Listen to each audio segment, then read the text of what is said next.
Hi అండి. So ఇంట్లోనే మనం పాప్కార్న్ ఎలా మేక్ చేసుకోవాలో ఈరోజు చెప్తున్నా. సో మన దగ్గర అయితే ఈ ఫ్లేవర్స్ అన్నీ ఉన్నాయి. సో వీటి లింక్ నేను మీకు డిస్క్రిప్షన్లో ఇస్తాను. సో ఫస్ట్ అయితే కుక్కర్ పెట్టుకొని ఆయిల్ వేసాను. అండ్ ఇవి మనం పర్చేస్ చేసినవి పాప్కార్న్. సో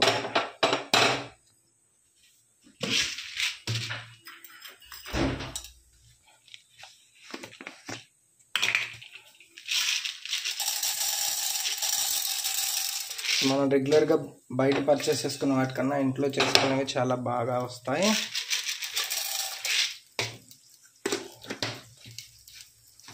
సో మనం ఎన్ని పాప్కార్న్ వేసుకుంటే కొంచెం ఆయిల్ కూడా అంతగా వేసుకోవాలి, లేదంటే మనకి పాప్ అవ్వకుండా మాడిపోతుంది కుక్కర్ కూడా. సో కొంచెం హై హీట్లోనే పెట్టాను ప్రెజెంట్. సౌండ్ వస్తుంది కదా, ఆ సౌండ్ కొంచెం తగ్గాక దీన్ని మూత పెట్టుకున్నాం.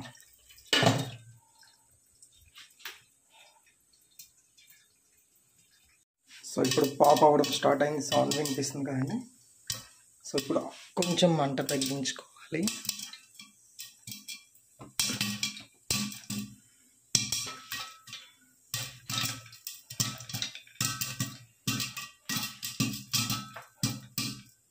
సో ఇందులో ఫ్లేవర్స్ ఉన్నాయండి, Thai chilli, cream and onion, పుదీనా, cheese and tomato chilli. So ఈ ఫ్లేవర్స్ కూడా చాలా బాగుంటాయి.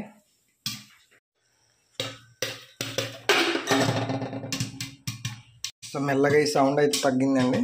సో ఆల్మోస్ట్ లాస్ట్కి వచ్చేసినట్టున్నాయి. సో ఇంకా కొంచెం పాప్ అవుతున్నాయి, చూడొచ్చు.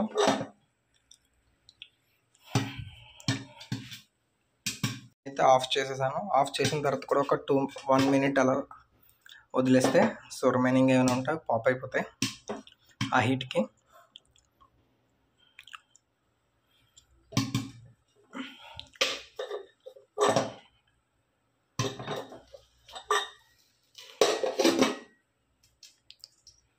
సో టోటల్గా సౌండ్ అయిపోయింది కంప్లీట్గా.